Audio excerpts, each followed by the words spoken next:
This podcast is part of Another Happy Studios, the home of podcasts with passion.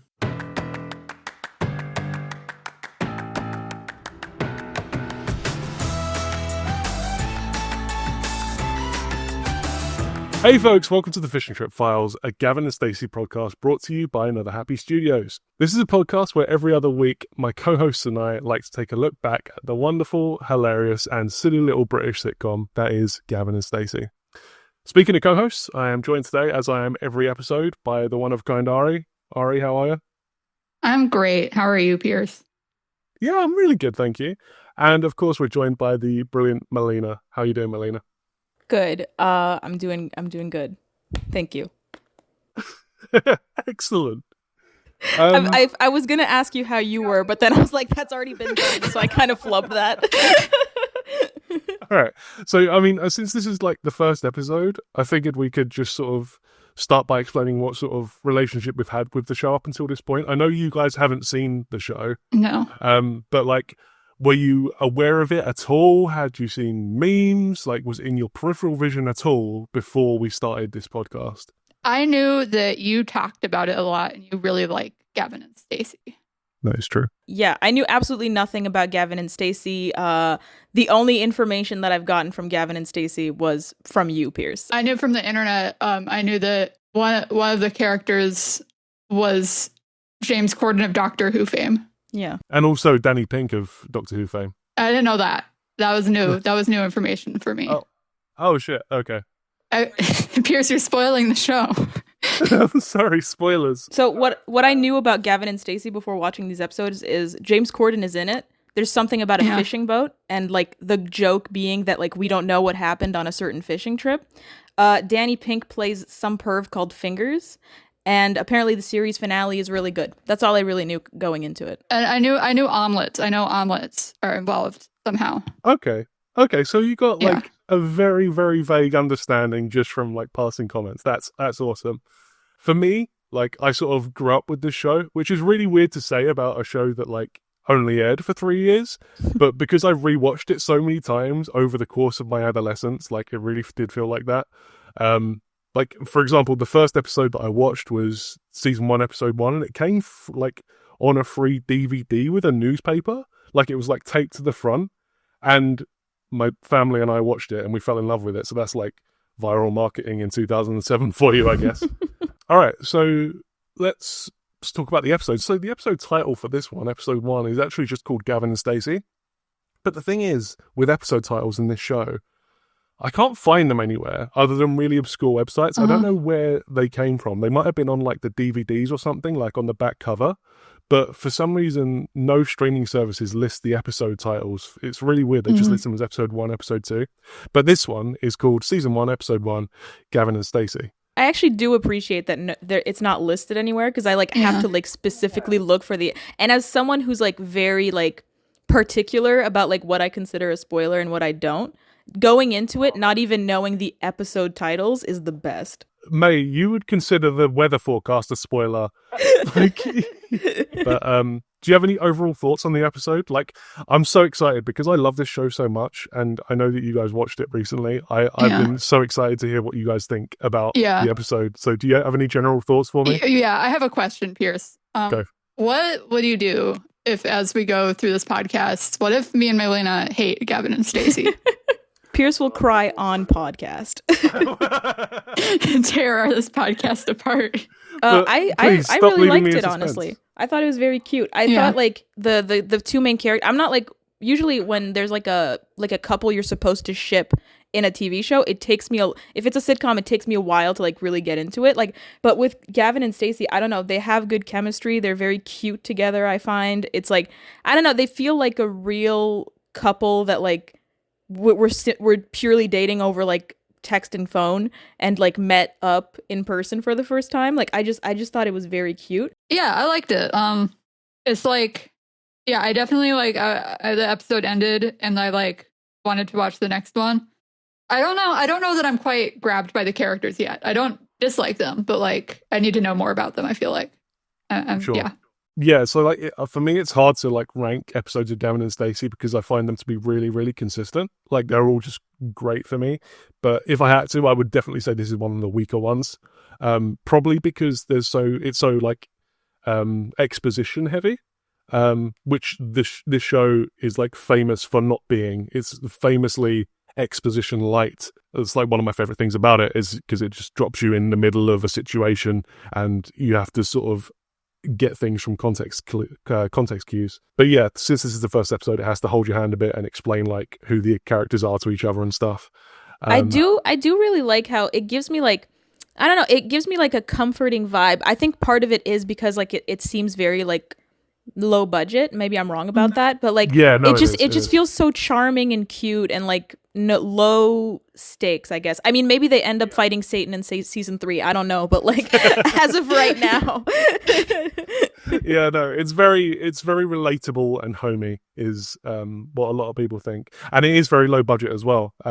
James Corden and Ruth Jones were doing some interviews recently and they were talking about how they didn't have enough budget to actually set dress any of the houses because they were just filming in regular people's houses and they didn't set dress it at all. They maybe added some photo frames on the wall, but they didn't change any furniture or anything just because they didn't have the budget, which I really like.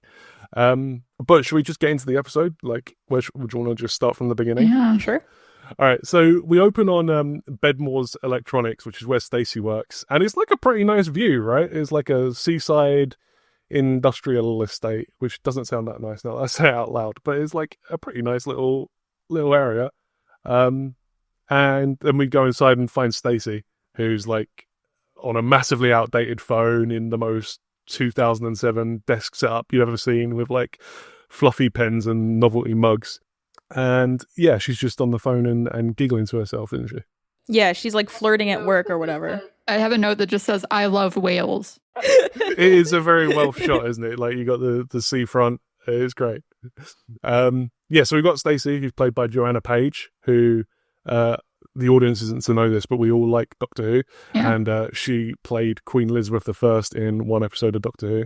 She did? Oh my god. Can I propose a segment where we just I have a segment idea that's just what Doctor Who episode are they in? Convenient you should say that, because every time a character comes up who has been in Doctor Who, I've written it down and made a point to note it. Great. Just picture me taking a shot every time. Yeah, so then we're on Stacey, and fucking she's giggling to herself and she goes, everyone's looking at me, and there are 3 other motherfuckers in the shot who could not give less of a shit about what she's saying. Yeah. They're just doing their own thing. I do think it's funny that she gets to like flirt with her boyfriend on the phone at work. Like that's a vibe. Is that like a common like, are people just allowed to call up who they're dating at work and just like giggle to themselves about it's it? Whales, man. What do we think Stacey's job is? Because I actually don't know. I've only just considered this. I don't know what she does. I got call center vibes from it. Yeah. But I don't know why. I was just like, I could just picture her like trying to sell something. Yeah, some kind of sales. Yeah. See, my mind instantly went to HR. I thought she was in HR. Do we just not find out throughout this whole show where this girl works? We know she works at Bedmore's Electronics, which is the name of the place, but we don't know. Yeah, I'd go sales, I think. Okay, sales, Stacey in sales. And then we cut to Gavin, and he's just sitting there looking like a fuckboy. He looks like such a fucking creepy bastard. I don't know what it is about this shot, but I just hate the way he looks. Yeah, had I not known that the show was called Gavin and Stacey, I would have been like, okay, so this episode, Stacey goes on a terrible date with this like this guy who's just terrible, and that's the whole like the fact that it's called Gavin and Stacey is the only reason I was like, oh, okay, this guy's not just like a one-off character. Yeah, see, I didn't realize this was the titular Gavin at first. And yeah. Oh, really? I think I missed something at the beginning. I wasn't for sure. Yeah, no, it's not explicitly stated, but I was kind of with Maylina. I thought it was maybe just some random guy, and then like she would somehow meet Gavin like through a bad date or something. I thought James Corden would be Gavin. I was very surprised that James Corden was not Gavin. Too. I was embarrassed to say. Piers hates us. I also, I'm thinking about it. I think the other reason I thought James Corden was Gavin is because he's like one of the co-writers. Yeah, I didn't know he was like a show creator. When during the opening credits, when like they put his name, I was like, James Corden made this. Yeah. So I was like, I feel like if James Corden wrote something, he would make himself the star of it. Oh shit! So I assumed he was Gavin in his little mouse costume. Yeah. Yeah. So it was written by James Corden and Ruth Jones. Do you guys know who Ruth Jones is? Not at all. I do not. Ruth Jones is Nessa. Okay. So it was written by. Oh, she does Smithy give writer and Nessa. vibes. Okay, I can see that. Wait, what Nessa? What are we talking? Am I missing something? Nessa is my queen. Stacey's friend. My queen. My queen. Who does she play in Doctor Who? Well, okay, here's the thing. So Nessa, I was going to bring this up later, but we'll bring it up now. Nessa isn't in Doctor Who, but she is in an episode of Torchwood. Okay. Saved she's it. in the episode Random Shoes or something. Oh, that's a good episode. No, it's not Random Shoes. It's Adrift. She's the disfigured disfigured guy's mum. That one's not as good as Random Shoes. But that's okay. I can't remember Random Shoes, to be honest. That's the one where the guy gets like capped right at the beginning, and then he's like in the afterlife. Guy gets capped right at the beginning. That's like every Torchwood episode ever. All right, so we've got Gavin, who's like clearly, like, as I said, just a fuckboy, and he's got all this Tottenham Hotspur merch around him. Like, I didn't like the guy. Well, I thought the guy was like just a bit bland, I guess, when like the first time we see him. You know, like I've definitely like. Yeah. I can definitely get more of his personality by the end of first episode, and I'm guessing they're going to flesh him out more during the series. But initially, I was just like, this is a white bread man. Yeah, no real thoughts on Gavin so far. It's a really common thing. Like, I include myself in this, where in Gavin and Stacey, the two main characters are the least favorite characters because they're just the least interesting. Like, this show is all about the side characters, which I sort of prefer in a way. But I do agree that the side characters are super interesting. Like, I kind of revealed my hand a few minutes ago, but like Nessa, loved her minute one. I was like, that's my queen. And I remember thinking, are they trying to make me not like her because she's my favorite? Oh no, everyone loves Nessa. You're absolutely not in the minority there. Ari, what do you think of Nessa? Since we're what here? did I think of Nessa? Yeah, I liked Nessa. I think the only note I wrote down was that her tattoo looked super fake. But I did like her. Oh, okay, fair enough. I mean, it is fake, and they were on a budget, so deal with it. Yeah, she should have gotten real tattoos for the role. What are you even doing, Ruth Jones? And then Stacey gives us a 5-year plan for quitting smoking, which is she's going to start giving up when she's 28 and then finally stop when she's 30. Yeah. Like, she's got it all planned out. I love it. I do think it's like there were a lot of really good like subtle jokes that like they don't pay attention to, like they just keep going, but like I'm laughing so hard. Yeah, I wrote this later, but it's not the most joke heavy show. No, like, it's not. Yeah. It's not like you don't get a setup and a gag, It's more like just following people through funny situations, which are funny because they're funny, you know? Yeah, I know. One other thing, I guess I had heard about this show going in is that it's not very catered to like American humor. Yes, like, that's true. I think originally, like when you would be talking about Gavin and Stacey, and you'd be like, I really like Gavin and Stacey, but I don't know if you'll like it because it's like very different from like American comedy. That's 100% true. Like, I'm still concerned that maybe you guys will end up hating it, but we'll cross that bridge when we come to it. But I thought it was very fun because like it's very different because most of the sitcoms that I watch just happen to be American because of how like prevalent American media is. I like went into it with a certain expectation of what a sitcom would be, and I'm not like a huge fan of sitcoms. Usually I'm just like, I don't know, the humor doesn't get to me, but I thought it was very, I don't know, I almost preferred it because I thought it was like a lot more subtle in its comedy and a lot less like in your face and a lot more, I guess, grounded in reality. So the jokes landed more, in my opinion, because they were just regular people that I guess the situations were happening to. Maylina, I have a question. Yes. Where are you from? I'm from Canada. Oh wow, I didn't know that about you. Interesting. I didn't know Fucking that. Crazy. Great. I'm very low key about it. So Stacey reveals her 5-year plan for quitting smoking, and then Gavin says the iconic line, which almost everyone in the UK knows, "Only 17 hours to go now, babes." And that's just like the start of an era. Everyone loves it. It's great. What a time. And we cut to the title card, which is just, I love it so much because it's so tasteful while still being super, super budget. Like, it's just a black screen with a title on it. But I love it. That Courier font is like, it's associated with script writing, right? Because most scripts are written in Courier. But now it's like associated more in my head with Gavin and Stacey than it is with script writing. It's great. I love it. I did really like the typewriter vibes, yeah. Oh yeah, but okay, I had notes on the theme song as well. I wrote solid B. Solid B. Okay, that's good. So after the title card, we go to Barry in Wales. Barry is a place, not a person. Took me ages to get my head around that when I was a kid. I think this is what I wrote. This is when I wrote the note, I love Wales. Oh, okay. Nice. I'm putting it together now. Yeah. So you see Stacey like coming home from work or whatever. She gets off a coach and crosses the road. And now I can't be sure on this, but when she crosses the road, right, she has to wait for a car to go by. She has to wait for the car to go so she can cross the road.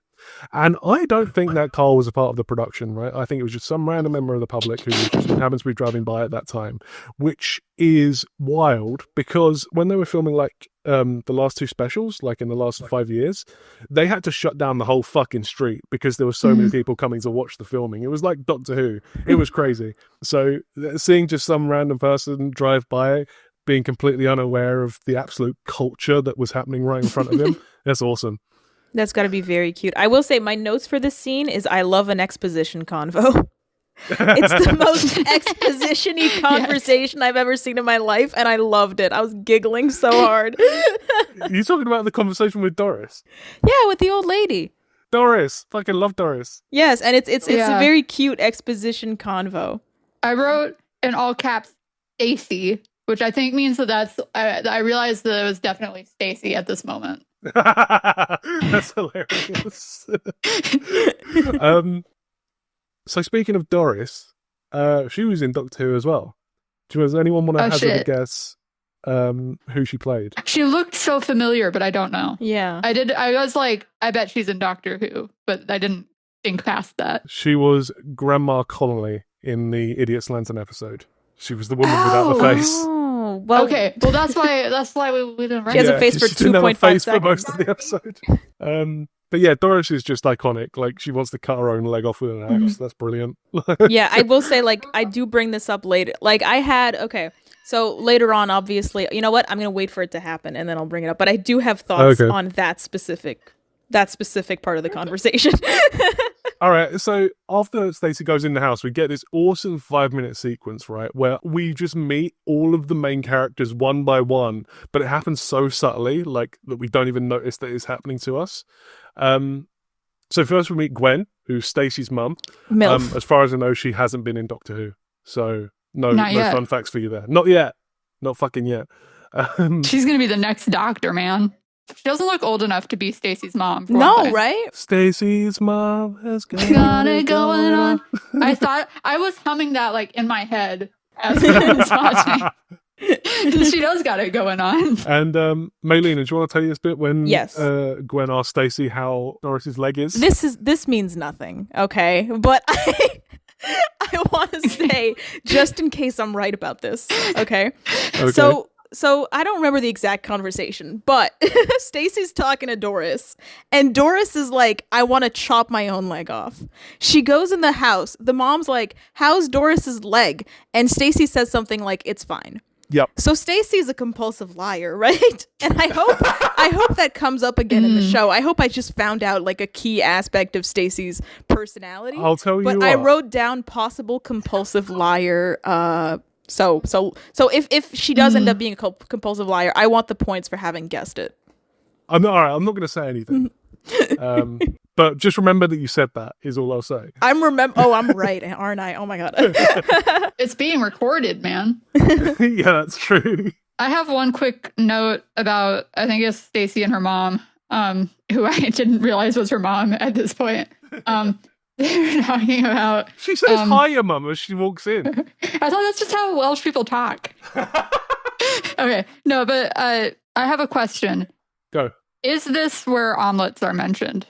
This is the first time omelets are mentioned. Omelets are So yeah, this is my next note. It's the first instance of Gwen making omelettes. Yes. And Gwen makes a lot of fucking omelettes throughout this entire show. I actually didn't even notice the omelets. Omelet in all caps. Omelette! So yeah, obviously Gwen offers Stacey an omelette, and Stacey mentions that Nessa's going to be coming around, and Gwen asks if Nessa will also want an omelette.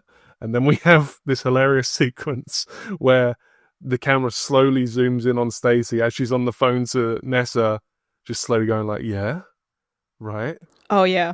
Yeah. And then she just puts the phone down and she's like, yeah, she don't want one. Don't worry about it. Yeah, I laughed so hard. Yeah, because you think she's going to say like, well, something came up. I don't know. Nessa's dead or something. Yeah. After that, we cut to Essex, England, which is near to where I live. Mm-hmm. I have a note that Gavin looks like Elijah Wood. Thoughts? Oh my God, he does. He does, right? I can see that. I thought he looked like Owen from Torchwood a little. They all sort of look similar, don't they? All British people look alike. So this wasn't actually filmed in Essex. Like almost all of the show was actually filmed in Wales, just because budget. And good place to film a show, I guess. Yeah, it is. It's like the Hollywood of the UK. It's great. I do have a note on the scene. Sure. I wrote, Gavin does not appear to be James Corden. So I guess this is what I realized. No, but I did go into the show thinking like Gavin and Stacey would be a married couple and that James Corden would play Gavin, and the whole thing was just like, it's like an oddball married couple where it's like, you know, it's in sitcoms when like the husband's like a piece of shit and the woman's kind of like more put together. Like I thought that was going to be the vibe of this show.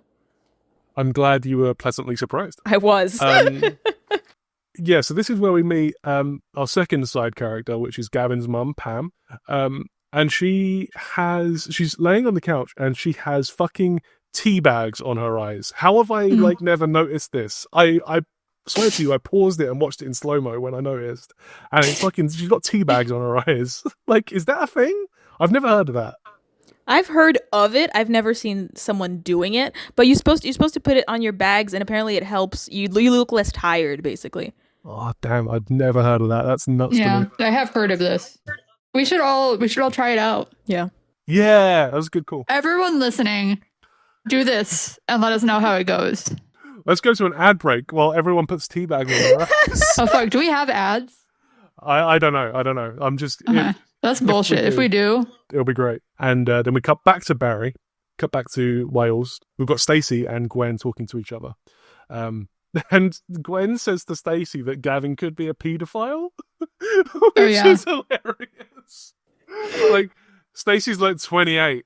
It's so real to like. I also like when I was meeting my current partner, we like talked online a lot before we actually met up. And when we like had something planned to meet up, the experience of like everybody telling you that this person might be like a serial killer, might be like a pedophile, I was like, I relate to this heavy. How old were you when you met your partner? I was 17 and he had just turned 18 like a few days prior. So he was a paedophile, is what you're saying. I love you, Quentin. Love you too, Quentin. I hope you're listening to this. And then Gwen says, the way she matter-of-factly says this line gets me every time. She just goes, now, your Uncle Bring's coming around in a bit with a alarm. He tried for pepper spray, but he didn't have any luck, so you'll have to make do with the alarm. Yeah, and I missed who this person was for like a huge chunk of the episode. So a lot of my notes on him are, who is this guy? Just increasingly getting more and more like frantic about it. Like, who is this motherfucker? I wasn't not on board with this bit, but it felt very strange to have like no jokes or like very light jokes, like very subtle humor for like 15 minutes and then have this bit. Yeah, okay, I get that. That makes total sense. I do want to come back to the alarm. It's what is it? It's Chekhov's rape alarm. Oh my god! That's the funniest thing I've ever heard. Oh my god, that's so true.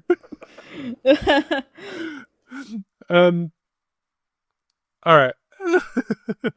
So then we meet Maylina's queen. Yeah. Nessa, and I can walks tell in. at what point in my notes she came on screen because it just says, "Who's this diva?" I the one in black. Am I supposed to not like her? Ari, what did you think of Nessa?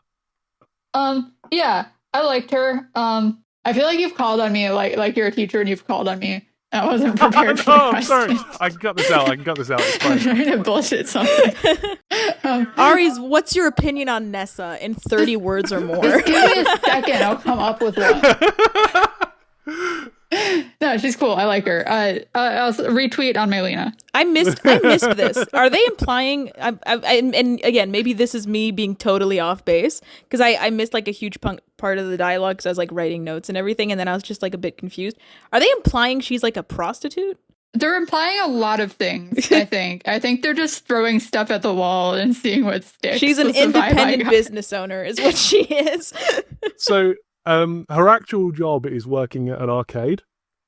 We see her throughout the series. She's working at an arcade. Okay. And that's what Bryn means when he asks her, how's it going down the slots? Like he's talking about slot machines, right? Oh, okay. That's what I misunderstood there.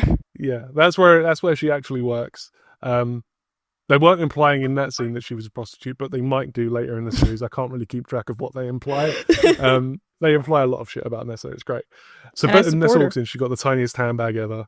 And in that handbag, she has her sling, a packet of feminine wipes, which I'm a masculine person, so I don't know what feminine wipes are, and 60 Regal, which are a type of cigarette. So she's got 60 cigarettes with her. I don't know what she's going to be using that sling for, but I trust her with my life, so I'm sure it's fine. I think feminine wipes are just wipes. Okay. But then you turn into an adult and you call them feminine wipes. They're just pink. They're just slightly more expensive than regular wipes. Yeah, and then you've got Stacey, who's bringing a full-on family suitcase, because of course she is. And then we meet Mick, who's Gavin's dad, who I know, Maylina, you were excited to hear about. Yeah, well, I have this note here. I know what British people mean when they say birds. I'm wary of this man, Mick. So he says the word birds at one point, and my ears perked the fuck up. I was like, in front of your wife, Mick? And after that, everything he said, I was taking good care of listening to what was going on. Mick, I don't know, have you guys ever played golf? You guys seem like the sort of people who have played golf before. I have seen golf before. I've volunteered at golf courses before. How long does it take to play an 18-hole game of golf? Like a couple hours. Yeah. Oh, really? I've not watched a golf round all the way through. I remember I volunteered at a golf course when I was a bit younger, and my job was just to stay at one golf hole and count the points to make sure no one was cheating. And I was there and getting newcomers all the time from 8 a.m. to 3 p.m. So I would assume that's about the time it takes to play all 18 holes, or maybe a bit less than that. Okay, because Mick says, I assumed that an 18-hole game of golf was like a fucking 6-hour ordeal at least. Or maybe probably even more than that. If you have half an hour per hole, that's like a 9-hour ordeal. I guess it depends how big the golf course is as well, because you got to take the little car to each hole, eh? That's true. But Mick says that he left work at 2 and then played a full 18. So, how I don't know. I just wanted to point out it takes about 4.5 hours. Okay, all right, that makes sense then. That's according to Reddit. That's just me being an idiot. Okay. I want to know if you picked up on this, Maylina. Pam says, I'm not entitled to any carbohydrates, vis-a-vis chips. Which I always find hilarious. I picked up on it because I like when people who speak English pronounce French words. I think it's very fun. I like how they pronounce it. So vis-a-vis is a lot of fun. I also wrote down vis-a-vis, that's French. And you're French. So right, Ari. Point at it. Wait, Maylina, can you say it? Vis-a-vis. Do I say it how she says it, or do I say it No, you say it how you would say it. Vis-a-vis? Yes! That's French! Let's go! And after vis-a-vis, we meet Smithy, Gavin's friend, and James Corden plays him. He also played Craig Owens in Doctor Who episodes The Lodger from season 5 and Closing Time from series 6. His most important role. Yes, arguably his most iconic role. Yeah, I thought it was unrealistic because I noticed that Pam is like somewhat, I don't know, she like giggles around James Corden, like she's sort of like not like into him, but like charmed by him at least. Like she definitely like sees him in a positive light. And I said that like that's weird. I didn't know this was a sci-fi. Someone's charmed by James Corden. I'd like to put it on record that I actually don't have an opinion on James Corden. I just like roasting James him. Corden in all caps. I strongly dislike James Corden. For a variety of reasons. Okay. All right. We can do a bonus episode at some point where I do a dramatic reading of the Instagram posts from the restaurant that like canceled him and his career for a little while. I do want to point out that I also dislike James Corden. I only really like him in this role and his writing style. I think he's really good at writing and he plays this role really well. I think so. My understanding is that James Corden, his early career, he did like Gavin Stacey, he did some Doctor Who, he did some like cool UK stuff, and then he like kind of came over to the US and disappeared from the UK for a little bit. And when he was in the US, we were just oversaturated with him for like 10 years. And I think he also like changed a little bit. And no, I'm not a fan. You basically hit the nail on the head. Yeah, that's basically exactly what happened. Like no one likes James Corden anymore. Like before he moved to the US and just after Gavin Stacey and stuff, he was like bordering on national treasure. Like everyone loved him. And then he went to the US and it turned like, I don't know whether it changed him or whether he was always like this, but yeah, it just came out that he was an absolute dick to all of his staff and like members of the public and stuff. I love the I used to be I went through a little bit where I was very into late night television and like learning about it and stuff. And I used to really like the James Corden show, and then I started to like it less over time. But I love the segment he does with Jimmy Kimmel towards the end, like it's like the last year of his show. And like Jimmy Kimmel corners him into admitting he doesn't know any of his cameramen's names. Oh, I've seen that. Yes. He was like, I sent it to you. Yeah. It's not good. It's just them like James Corden trying to like goad Jimmy Kimmel into like calling ethnic foods gross. And like Jimmy Kimmel, to his credit, is like not taking the bait. Yeah. It's so strange. I love it so much. It's so good. It's like absolute dressing down from Jimmy Kimmel. It's awesome. Okay, so cool. Smithy walks in and he says, Gavlar, Pamela, Michael. And here's the thing, right? So he calls Gavin Gavlar. And this is like a common thing going forward in the show. That's not his name? That's not his name, but he calls him Gavlar. And the amount of like social impact that had, everyone around the year of 2011 was called like James Law or Pierce Law. Everyone was just adding Law to the end of their names because of this show. I don't know, there's never explained why this happens, like why he just adds Law, but who can see inside the dark and twisted mind of James Corden? Yeah, so Pam offers her steaks to Smithy, and he says that he's just had a shepherd's pie, but he'll have 2 of them. And I don't know whether you guys have ever had shepherd's pie, but it is the most filling food on the planet. It's like a black hole.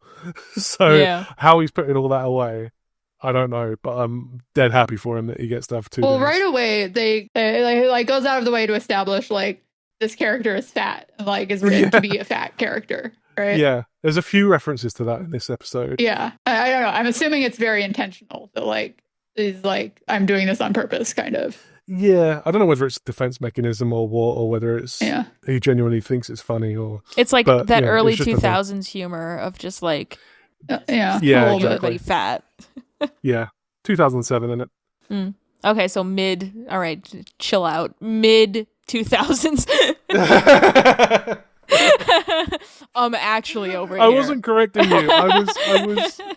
I was yes-anding you. I wasn't actuallying you. It can be those two are the line between those two are less clear than people think. Yeah. I do have a note that like I really like the camera work on it. Like it's not like not like the best camera. It's not like, oh my god, this is fucking win an Oscar. Yeah. I just think it's so charming and it fits the vibe of the show very well. Oscars don't. TV shows don't win Oscars, Maylina. Actually, if we're getting. Oh my god, I'm gonna punch you. If we're getting technical. No, but I don't. My note literally says I don't know how to describe it, but I just thought like the camera work was very cool. It's very understated and very efficient, I think. I think you're right understated and efficient it kind of describes this show, at least in the pilot, pretty well. I think all of the jokes are like, they don't call too much attention to the jokes, but like the jokes are very good. And the camera work, same thing. It's very like understated, like you said. I think a lot of the scenes are like, they're very subtle. Like it's not like huge scenes. I don't know. It's hard to explain. I agree. Yeah. Retweet. My next note is James Corden is a freak? ? Oh god, yeah. Hang on. Let me get to this. Hang on.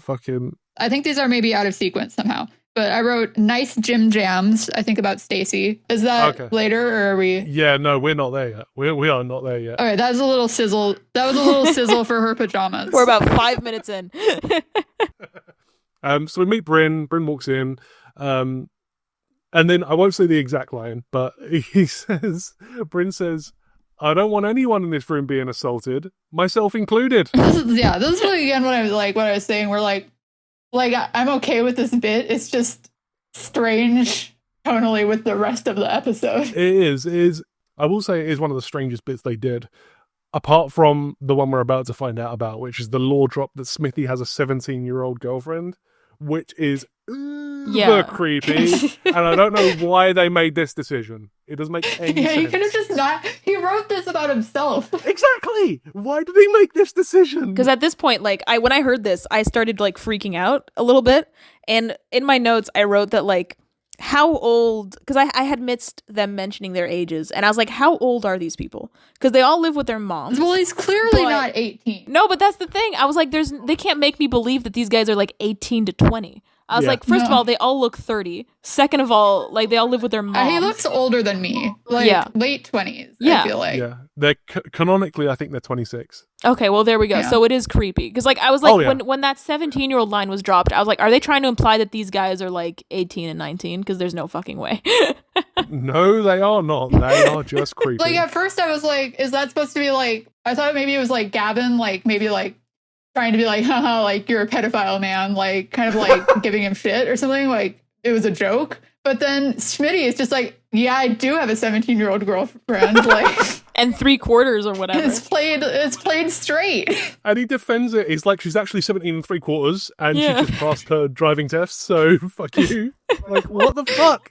It's such a weird choice. And this is the only time his girlfriend comes up in the show. Like she continuously comes up, and whenever she comes up, it's always mentioned how young she is. You'll see. Great. But it's so weird. I think so weird. I do think it's like, it's kind of like very like mid 2000s.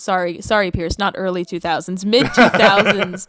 I guess humor that like, well, not humor, but like it's very like reminiscent of that in the way that it's like they're clearly trying to peg this Gavin guy as like a good person, right?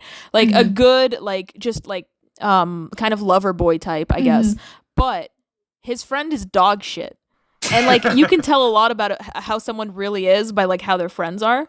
So it's like, I don't know, they're almost like trying to make him a good person while also hanging out with like the worst fucking people ever. So that's true. I'm very wary of that. I think in general the James Corden stuff in this episode is very strange. And I have more thoughts as we progress. Okay.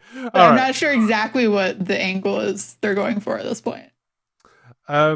All right, so they all go to bed, and you've got Nessa, who is like splayed out on Stacey's bed, taking up 90% of the space. And I'm not ashamed to say that is me. I love that. What a queen. She deserves it. She's the best character. I hope she takes up 90% of the screen time. Stacey has some nice gym jams. I got to be honest, I didn't pay attention to the gym jams. Can you describe them for us? Sorry. They look very comfy. Awesome. Yes, they wake up in the morning and they go to the bus station. Yes, and I actually have a comment about this. The dog is very cute. There's a dog that runs across the screen. Oh, I love him so much. Yes. You notice the dog. The dog is a recurring character. I love him. Yeah, the dog is a recurring character. Whenever we go to this area of Barry, we see the dog. Oh, thank God. And this dog is surely still alive. Yeah. Yes, of course. Dogs don't die. I don't know what you're talking about. They live forever. Yes. Yeah. I've never seen a dog pass away or any animal while we're here. I know, it sounds fake to me. Matter of fact, I'm blind in my left eye. So, yeah, we meet Dave. Dave coaches. Yes. And Stacey asks him if they're allowed to smoke on the coach. And he says, yeah, of course you can smoke. My motto is fags and weed, glue and speed. So he can do all manner of drugs on Dave's coaches, which is good to know. That's also the tagline for our podcast. Fags and weed, glue and speed. I agree with that tagline, except I'm not talking about cigarettes. I'm talking. That's my motto for life too. We're on the same page. And then we cut to Smithy and Gavin, who are on the train into London, and fucking Smithy pulls out a huge fucking spreadsheet where they rank all the beers in the world, and like I feel like this is something I would do if I drank beer. I would be making a spreadsheet. You better fucking believe. All right. Looks like I'm going to cut out my next comment, which is that James Corden would be the type of dude to rate beers. All right. Excuse me? Fuck you. It's fun. I love looking at data. /J. I paused the thing here. I paused the episode here so I could look at the spreadsheet itself, just to give it some analysis. And it has columns for country, date, beer, description, and then a column for each of the friends involved. So there's a column for, and I'll read it verbatim, right? There's a column for Gavin. There's a column for me. There's a column for Gary and Simon. There's a column for Fingers. There's a column for Dirtbox. And there's a column for Budgie. There's two interesting things here, right? So there's Gav, and then there's a column for me, which indicates that Smithy made the spreadsheet, but he put Gavin's name first, which is really sweet. I just think that's a really cute little bromance moment. And then there's another little interesting thing here, which is that Gary and Simon have one column between them. And this is a recurring gag where Gary and Simon are treated as one person in almost all ways. I just want to point out that was there. That was the first instance of that joke being there. Okay. I'm sure that'll mean something to me and Maylina soon. Yeah, exactly. I have one note for the bus ride. At the end of the bus ride, I wrote, "It's London because Big Ben." Yeah. I want to talk about the geography of the trip in a minute because me too. They go on a spirally road to Leicester Square. My note's a lot different, but I'm also going to be talking about just this whole trip. And we get a Fingers mention. Fingers is mentioned for the first time on the train with Smithy and Gavin. So that's exciting. A little bit of sizzle. Right, so let's talk about the route they take. The first thing we see of the bus trip is first they go east from Big Ben and cross the river by the London Eye. And then they go back across the river westward to look at Westminster Abbey. And then they head north and check out Trafalgar Square. And then they go further west and get dropped off at Waterloo Place, and then they meet in Leicester Square. So based on the evidence that I've just provided to you, Dave Coaches is overcharging his passengers to fuck. Like, he's just going on a circuitous route just so he can get as much money out of the punters as possible in the hopes that they don't know their way around London. Thoughts? I mean, this checks out based on what I know about Dave Coaches. Yeah, Dave Coaches is a shady guy. I think it's fair that he lets them smoke. I don't know anything about Dave Coaches, but I think it's a good trip because he lets them smoke. He lets them rate beers the whole time. Am I mixing up two different trains? Maybe. You're mixing up two different trains, but the thought was there, and I love it. I think it's fair. Yeah. So you'll notice there's a lot of smoking in this. It's because it was before the smoking ban. I think the smoking ban in the UK was 2008, where you weren't allowed to smoke indoors or like on public transport anymore. That's late. Yeah. Is it not? I think it was later in the US. Really? I don't know what I'm talking about. Maybe I'm the one who's getting my dates wrong. I feel like I remember smoking indoors later in my childhood, but I could be wrong. I could be wrong too. I don't know the exact date that smoking was banned in Canada. We should have been more prepared for this podcast. Yeah, we should have researched smoking laws in various countries. Of course, why didn't we think to do that? Damn it. So then we have the Leicester Square scene where Gavin and Stacey meet. And one thing about this which is really funny is that you can see all the public looking, because they couldn't just rent out Leicester Square, so they just had to let members of the public be where they were filming, and everyone's just looking directly at the camera all around them and have no idea that all this iconic That's scene. So funny. Yeah. I do have a note about this meeting, okay? Yeah, go for it. And I've mentioned this before. Well, again, me and my partner, we met online before we met in person. And when we met in person, we had already been talking for a few weeks. And I will say the vibes of Gavin and Stacey meeting are very accurate to it's you're nervous, but you've spoken to this person a lot. So it's you're a lot more confident over text, and then you meet up and it's a weird cross of meeting a stranger versus meeting someone that you've known for a while. And I think they pull it off very well. It's very cute. Yeah, I love the vibes of this meeting. It's very well captured. They're really good at stuff like this, capturing the right vibes in the right moments. And then we've got something that dates the episode a little bit. We've got a cinema in the background showing movies The Departed, Click, The Children of Men, The Queen, Stick It, and All the King's Men. Have any of us seen any of those movies? Yes. I've seen Click. I've seen Children of Men. You haven't seen Click? I have not. It's on my watch list. Oh, very Click good. Is so good. I dislike 99% of Adam Sandler movies. Yeah. I like Click and I like 50 First Dates, and I think that's all I can really think of right now that I like. Have you guys seen Children of Men, though? No. I have not seen. I've never even heard of it up until this point. This was my first. This is my introduction to Children of Men. Was Gavin and Stacey. It's like humans stop being able to have kids all of a sudden. Oh shit! And no one knows why. Pretty cool. And 18 years pass, and then the youngest person in the world, the last person to be born, is murdered. And then this is all at the very beginning of the movie. And then there's a pregnant woman. Dun dun dun. That sounds actually pretty sick. Yeah, it's a classic. Just from the sound of it, just from the title, I would have thought it was a fucking historical war movie or something. But that sounds wicked. It sounds like the type of movie that I'd watch over TikTok clips over a 6-month period. Yeah. Yeah. With a weird AI narrating it. It's gritty, post-apocalyptic vibes, kind of. That's pretty cool.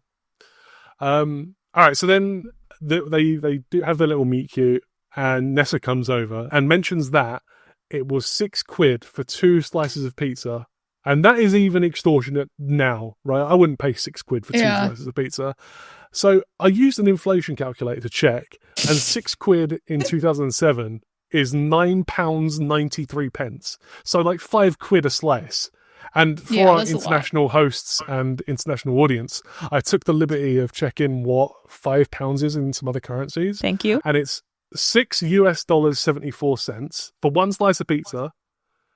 $9 Canadian and 29 cents for 1 slice of pizza, or €5.94, which is just nuts. That's right? insane. Am I wrong? No, that's insane. No, you're right. I'm on board. Yeah, you would think you'd at least get some fries and a drink with that or something. Yeah, better be some really good pizza. Yeah, it didn't look like it either. It didn't look like the most average pizza you've ever seen. But Smithy gets it for free, so I love that for him, to be honest. Wait, why does he get it for free? I don't remember this at all. So Nessa bought 2 slices of pizza, one for Stacey, one for herself, and then Stacey's so enamored and in love with Gavin that she's not hungry anymore, so she just hands it to Smithy, and Smithy just goes, "Yeah, fuck it, might as well," and walks off with the pizza. Oh yeah, I remember this. So they get to the bar, right, and Stacey and Nessa go and sit down, and Gavin and Smithy are getting the drinks, and then we have something that I don't like at all from Smithy. It's just weird, and he says there's some issues with Nessa, and 2 of them are that one of them is just the tattoo, which is fine. You can not like someone's tattoo. And then the other one is that she's apparently old, which she doesn't look old to me at all. Because he's a pedophile. Yeah, exactly. Because he's a pedophile. That's why. And also he says that she's fat, which Gavin calls his shit on. He calls him out. And it's like, mate, come on. I do have a note that James Corden is always ruining the vibes with his beer addiction and his pedophilia. That's so true. Add that to your little rating fucking map or whatever the fuck. The spreadsheet. I also said that like a noisy ass club isn't my idea of like a first awkward date where like you've spoken to this person purely like through technology. Oh, yeah. It's just a 100%. Weird first date location, but maybe that's on my introverted tendencies. Maybe if you're like more extroverted, maybe you're more down for, I don't know. I just think it's a weird first date idea. To like be a double date in a club. I'm definitely on the same page. All right, so then we just have a standard, drinking montage. Yeah. Smithy slowly finding Nessa more and more attractive. Yeah, are they fighting over like the beer rating things at one point they're arguing over what looks like a map. They weren't fighting over it. Smithy just couldn't help himself but get out his spreadsheet and talk about his special interest to charm the ladies. That was what was happening. It's relatable. I did say, like, let's say that they're fighting so I can do this bit. Okay, sure. They were fighting. Yeah, they were fighting big time. Weirdest way to flirt, but if it gets him off that 17-year-old, I say argue over the map to avoid being a map. Hey! Oh. That gets a round of applause from me. All right, and then Gavin and Stacey sit down and they have, like, their first big conversation that isn't in a drinking montage. And it's exactly like that one scene from the Facebook movie. Have you guys seen that Facebook Not in movie? a long time. I haven't seen it at all. There's one scene that is in a club. Like, whatever. Forget that. I'm going to cut that. That was a pointless reference there. Whatever. Forget it. Doesn't matter. I'm happy for you to tell us about it. Yeah. Describe the scene, Pierce. That was it. No, it was just. I just explained the plot of the premise of Children of Men a minute ago for no reason. So, all right, fuck it. I'll keep it in. Here we go. Right. There's a scene in the Facebook movie where Mark Zuckerberg is talking to Justin Timberlake, but not Justin Timberlake, whoever Justin Timberlake played in the movie. And they're talking about, like, the future of Facebook. And there's really loud music playing over it. And it's, like, it's super realistic because in Gavin and Stacey, for example, when there's loud music playing, like, they boost up the voices to make it actually hearable. But in the Facebook movie, they just fucking, like, if you can't hear it, you can't hear it. Tough. It's like you're there. And it's very well revered for that. But whatever. Doesn't matter. I don't know why you made me explain it. Fuck you. That was some fun film trivia. Thank you. We've come out of this knowing more about the Facebook movie. But I wrote once again that I find Gavin and Stacey very cute. I don't necessarily think they're like amazing characters. Maybe it's just because it's episode 1, but I think as they have good the actors have good chemistry is what I'll say. It's very much like cute couple that like just met up in person. I agree with that. Yeah. Mm-hmm. And then they have their first kiss. Blah blah blah. And then it like pans over to Smithy and Nessa, and like Smithy smacking her ass. Going, oh yeah! It's like the duality of man right there. I love it. Mm-hmm. And then they leave, and Stacey invites Gavin back to her hotel. Yeah. And I misunderstood the situation, and that's where I got like my when I looked up Welsh to London directions, because initially she said come back with me, and I was like, okay, so Gavin and Smithy came together, and at one point they if I remember correctly, like they're driving home. They like drive. I'm guessing they drive to the train station, take the train to London, meet up. So if Gavin's coming home with Stacey, they're gonna take the train home back to Wales, and then what the fuck is Gavin gonna do? What the fuck is Smithy gonna do? The whole interaction baffled me, but now I realize that the reason for that is that I didn't remember what hotel rooms were at the time, I guess. Yeah. It is quite vague, isn't it? Like, she just says, do you want to come back with me? She doesn't say come back to the hotel. Yeah, but that I should have maybe picked up on that. That's my bad. So, while Gavin and Stacey are having that conversation, Smithy and Nessa went to the food cart, and Smithy got a burger, while Nessa opted for a hot dog. What are you guys getting at the food cart? Are you guys getting a hot dog or a burger? I don't eat meat. Ari, are you getting a veggie burger or a veggie hot dog? If they've got a nice black bean burger, that would be what I would go for. Nice. Mate? I'm very hot dog. I'm very much hot dog. All There's right. actually a stereotype where I live that like French Canadians fucking love hot dogs. That's something new I learned about French Canadians today. Yeah, it's like a very specific stereotype. Like I don't even think most people know about it, but it's like a running gag. If you're like a French Canadian, you're gonna joke about your hot dogs. All right, Pierce, are you going burger or hot dog? Oh, I'm 100% burger, 1,000,000%. I'm never going hot dog over a burger. Interesting. Did you know about this Quebec stereotype? Write in and let us know. So yeah, it turns out all four of them are heading back to the hotel together because Smithy has also been invited back by Nessa. And he still can't remember her name. It's like it's not even that hard of a name either. exactly. It's 2 fucking syllables. Yeah. And they shorten it. They're always calling her Ness. Yeah, it's like 1 syllable. Well, I think they said her name is Vanessa, but like they call her Nessa, and then Vanessa. sometimes they call her Ness. I'd like it if one day they called her like Van instead. Van? Shall I tell you guys her full name? Because her full name is eventually revealed. Let's go. It's Vanessa Shanessa Jenkins. Her middle name is Shanessa. It's really funny. Right, so they get back to the hotel room, and before they go to the hotel room, Nessa mentions that she's got a stash of condoms, and I mean, she didn't mention that being part of her inventory when Gwen was in the room, did she? No, maybe it's just like assumed. It's just assumed. In the same way as like when you're like ordering a hot dog, you don't need to like mention the sausage and the buns. Nessa doesn't need to mention the condoms when she's packing. All right, okay. So one thing when they go out to the hotel, one thing I do want to note because I'm going to come back to this later. Nessa says it's 2:30 right now, and we're leaving in 8 hours. Right, just gonna put that out there so you guys have that in your mind. Moving on. Okay. Okay, 1 second, because 2:30, that's 2:30, right? 2:30. Yeah, yes, you 2:30. British Great. people do this weirdly. Yeah, I really? was confused the first time, and I was roasted. It came up in our text at one point where like something was going to happen at half 3 or something. Yeah, and I had to Google whether that meant past or until. Yeah. Oh, really? Yeah, I would say either 3:30 or like I'd say 3:30 or 2:30. Yeah. Oh, yeah. We just like, cut up the past. We just go 3:30, 2:30. When I heard like half, like I think it was somebody in a group text saying like 7:30, and to me I was like, okay, I had like this huge existential crisis about like, okay, is it 8:30 or is it 7:30 or is it an elusive third option of 4 p.m. because it's half because of 8. like especially if it's something like quarter, like we'll say either quarter past or quarter till. Yeah, but when you say 1:45, you always mean past.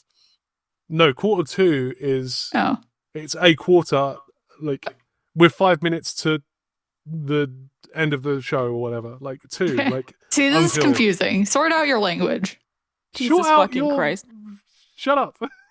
All right, so then Smithy and Nessa offer to go. Like Smithy offers to go into the ensuite, which like just shows how much of a bro he is. Right, he's taking one for the team there. Absolute legend. Shout out Smithy. I mean, yeah, he is like tagging along on Gavin's date, so yeah, like, exactly. Fair play. Like, I will say it's funny that when they wake up the next day, like he's no longer in the ensuite. The fuck happened? Well, they didn't sleep in there, did they? They just they went there, but I don't understand. Why don't you just sleep in the room that you were at?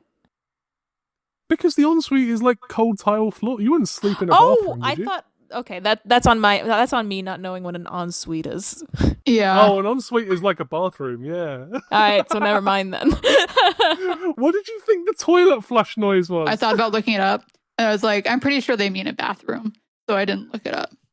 Yeah, an ensuite bathroom is like a bathroom directly connected to a bedroom. Weird. Okay. So, and then at one point during their throes of passion in the ensuite, you hear the toilet flush, and Smithy just go, "Sorry." Yes, that's when I figured out it was a bathroom. That's when you figured it out. Yes. And I was still in the dark about it. Yeah, so they're having sex. Yes. Yeah. Anyone have any comments on that? I mean, there's not much else to say. I feel like the weird stuff with that is like the next day with like Yeah, so like Nessa has her own bro moment in the morning where she tells Stacey not to wake up Gavin because she looks like trash, which, I respect that. That's good. So Gavin wakes up Gavin then wakes up and finds the note that Stacey left him saying like, thanks for the best night ever. And he turns it over and it says, if you find Nessa's thong, can you post it back to me? Yes. So somewhere in the room is Nessa's thong. And yes, I will say I wrote, there's a cool transition. I don't know. I don't usually notice stuff like this, but there was a cool transition when Gavin wakes up. Yeah, it's good, isn't it? It's like just a simple cut, but it's clear that time, like a short amount of time has passed. And then my next note is Smithy is having a rough time of it. Yeah, he wakes up and he's like, I need to confess. And Gavin tells him that he shouldn't, which is toxic behavior. Like, your best friend cheated on his girlfriend. He should confess. Yeah. I mean, he shouldn't have this girlfriend. He should break up with her. Yeah, I mean, he can't really confess right now. She's probably like in school, right, at this point. She's probably in fucking homeroom. Yeah, so and at one point he forgets her name again. He forgets Nessa's name again. And it's like, dude, this woman pegged you and you don't know her name. Fucking get with it. And then Smithy's wearing Nessa's thong. I don't really know what to say about this, but it just feels important to mention. I actually missed that. Is he really? That's so funny. Yeah, he wakes up wearing Nessa's thong. That's really funny. And we cut to the bus station, and Dave is like trying to rizz up Nessa. But she turns him down because he's got STDs. Yeah, everybody's sending everybody to the sex emergency room in this show. Because a scene ago, James Corden was talking about it. Now this is going there's got to be like a doctor right off screen for these characters. Yeah, legit. Just in case.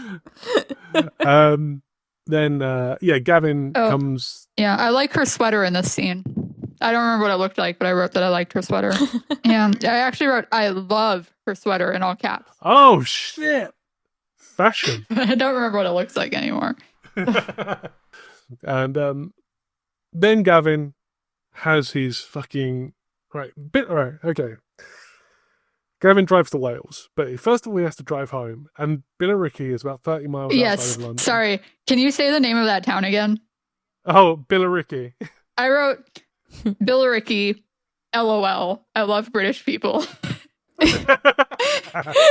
There's a song that starts playing when they're leaving, and just like Ari, I don't remember what song it is, but I wrote down, oh my god, this fucking song, I completely forgot about it. Oh yeah, I also don't remember what song it is, but there was a really popular song that played. Yeah, it's very nostalgic for me. Like a 2005 radio hit. Yeah, it's called You and Me, I think, but I don't know who it's by. Pierce, sing it. You've seen this show so many times, you probably remember it. Because it's you. Yes! And all of the people. That's the one. Thank you. There it is, the pipes. Great. All right, fuck it. Basically, the point is, I've got a whole page of notes on this geography issue. But the point is, there is no way Gavin will be able to drive to Billericay and then drive to Wales and beat Stacey, who was driving directly from London to Wales. It's not possible. He would have had to be going over 100 miles an hour the entire way there. So he would have got speeding tickets, and he would have had to pay over 100 quid in cab fares because he got a cab home instead of getting the train. This is stupid. Do they say Billericay more times in this show? They might do, yeah. Fantastic. Okay. Speaking of fantastic, I actually do have a note on this whole drive. Are we driving back to London? This is like when Rose leaves Mickey for the doctor, but with an STD, and Mickey is played by James Corden.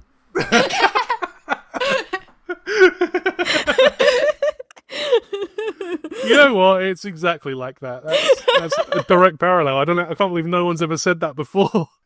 So then we see Nessa and Stacey driving in the coach east along the embankment, which is the opposite direction to Wales. So Dave's at it again, swindling the punters. And it's Smithy and Gavin get home, and Pam, Gavin's mum, God love her, offers to cook Smithy a full English breakfast, which is just lovely. And she's got a very mid-2000s spa face thing. Yeah, she's got the face pack on, hasn't she? Yeah. She walks out looking like some sort of Doctor Who monster. So many parallels to the show. Yeah. I hope if people that don't know us end up watching this show, that they've seen Doctor Who, because it is essential to understanding our reviews of Gavin and Stacey. And then there's just quite a key moment where Stacey walks off the coach and sees Gavin, and they run up and hug, and she's like, "Oh my god, what are you doing here?" They also do like a very strange close-up of Smithy's butt. Yeah, because it's not mentioned yet, but yes, there's a spoiler next episode, which I'm going to mention. Then Stacey's alarm goes off. Yeah, sonic screwdriver ass alarm, I'll say. Like, yeah, it just goes off out of nowhere. Like, don't you have to pull a thing out for it to go off? But what I'm saying is, it sounds exactly like a sonic screwdriver. I heard it, and I was half expecting like a crossover. Dun dun dun dun dun dun dun dun. It's a backdoor pilot for Doctor Who.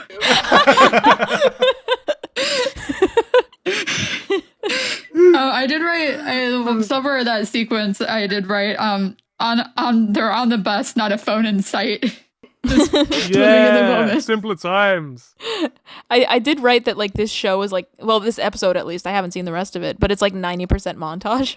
Yeah, there's so many this episode montages. is a whole lot of montage. Yeah, the rest of the episodes aren't like that. Don't worry. But that's how the episode ends. Do you have anything else you guys want to say?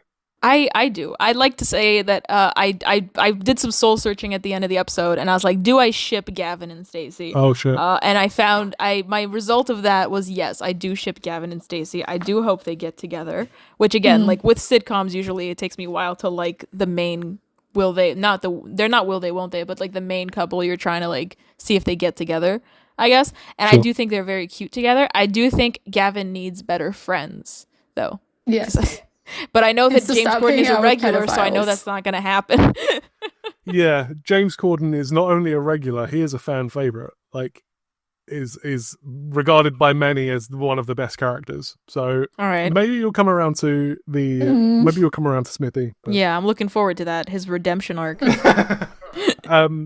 So this is the last little segment of the show where we like to dedicate some time to tell each other and you, our lovely listeners, about a good thing that happened to each of us recently.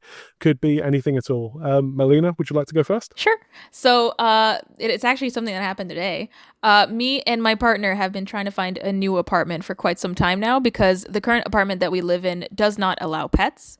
But it's very hard because we have very different work schedules. So just finding like a time first of all, finding an apartment that allows animals like pets and that allows like the type of pet that we want, which is like a big dog, is hard enough. Second of all, trying to find something that like the visitation would work for both of our schedules is also pretty hard. But like we've been trying to find this since like January, and we now have a visitation booked for an apartment that allows all types of animals as long as the tenant, I guess, agrees to pay for like the damages. And that like is very nice, like 2 bedrooms and everything like that. And it's just so happened that like the visitation times aligned perfectly with our schedules. So that's crazy. And we're going to go visit that on Sunday. That's awesome. You, Pierce? I love that for you. Yeah. My good thing is that I started this podcast with 2 very good friends of mine. And I'm really excited about it. That's a cop-out. Very cute, though. Pierce likes us. Mine is much shorter. Ari, do you have a good thing that happened to you? I am drinking a Dr. Pepper. I do like Dr. Pepper. Nice. Fully, I forgot we were doing this. I'll have a better one next week. Listen, drinking a Dr. Pepper is a good thing. It counts. I buy it. It's totally fine. All right, with that, thank you ever so much for listening. If you'd like to keep up with the show, we're on Blue Sky at Fishing Trip Files, so feel free to give us a follow there. Or if you want to get in touch for whatever reason, you can email us at thefishingtripfiles@gmail.com. Once again, this podcast is produced by Another Happy Studios, so please do check out the other podcasts from them if you haven't already. All their wonderful stuff is linked in the podcast description.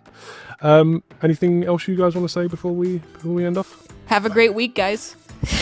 Have a great week. All right, well, with that, as we always say, au revoir. Adios. Rock and roll.